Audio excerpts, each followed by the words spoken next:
नमस्कार, कार्यक्रम नजरिया में आपका स्वागत है। मैं हूं साक्षी सभरवाल। जम्मू कश्मीर में बेरोजगारी पहले ही सबसे बड़ी चुनौतियों में गिनी जाती है। सरकारी नौकरियां सीमित हैं, निजी क्षेत्र बेहद कमजोर है और अपना कारोबार शुरू करना हर किसी के बस की बात नहीं। ऐसे में अगर कोई युवा अपने दम पर छोटा मोटा काम शुरू कर लेता है तो उसे प्रोत्साहन मिलना चाहिए। लेकिन दुर्भाग्य ये है कि यहाँ अक्सर सिस्टम सहारा देने के बजाय अचानक दीवार बनकर खड़ा हो जाता है। पिछले कुछ सालों से ये एक चिंताजनक प्रवृत्ति बन गई है कि प्रशासन तब तक खामोश रहता है जब तक लोग अपनी मेहनत से कोई काम खड़ा नहीं कर लेते।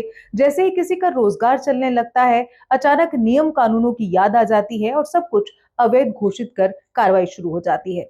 इससे सबसे बड़ा नुकसान उन आम लोगों और युवाओं को उठाना पड़ता है जिन्होंने अपनी पूरी जमा पूंजी और उम्मीदें उस काम से जोड़ रखी होती हैं। रैपिडो बाइक टैक्सी सेवा का मामला भी कुछ ऐसा ही दिखाई देता है। 1.5 साल तक ये सेवा जम्मू में चलती रही। हजारों लोग इसका इस्तेमाल कर रहे थे और अनेक बेरोजगार युवाओं के लिए ये रोजी रोटी का जरिया बन चुकी थी।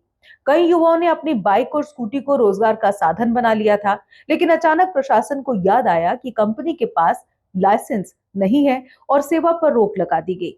यहाँ सवाल केवल लाइसेंस का नहीं है। अगर नियमों का उल्लंघन हुआ है तो निश्चित रूप से कंपनी को जवाब देना चाहिए।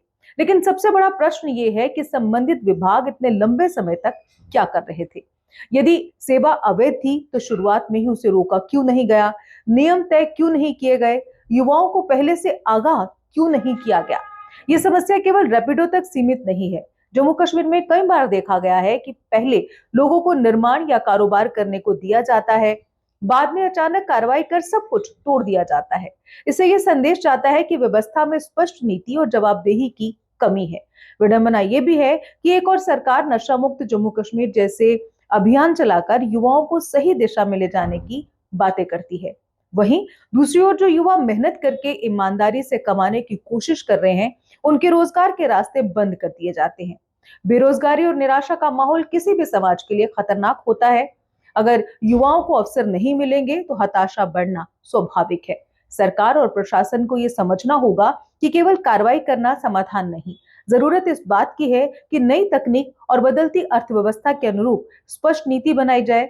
यदि ऐप आधारित सेवाओं को नियमों के दायरे में लाना है तो पहले उनके लिए नीति तैयार की जाए, वैकल्पिक व्यवस्था दी जाए और उन युवाओं के हितों की रक्षा की जाए जो इस पर निर्भर है। हर बार सबसे आसान निशाना वही युवा क्यों बनता है जो सिर्फ अपने घर का चूल्हा जलाने की कोशिश कर रहा होता है। ये सवाल केवल प्रशासन से नहीं बल्कि पूरी व्यवस्था से जवाब मांगता है, क्योंकि किसी एक आदेश से रोजगार छिन जाना केवल आर्थिक नुकसान नहीं बल्कि हजारों सपनों के टूटने जैसा है। फिलहाल आज कार्यक्रम नजरिए में बस इतना ही। कल फिर से हाजिर होंगे एक नए विषय के साथ। तब तक आप देखते रहिए जेके अपडेट। मुझे दीजिए इजाजत। नमस्कार। जम्मू कश्मीर की खबरों के लिए जुड़े रहिए जेके अपडेट के साथ।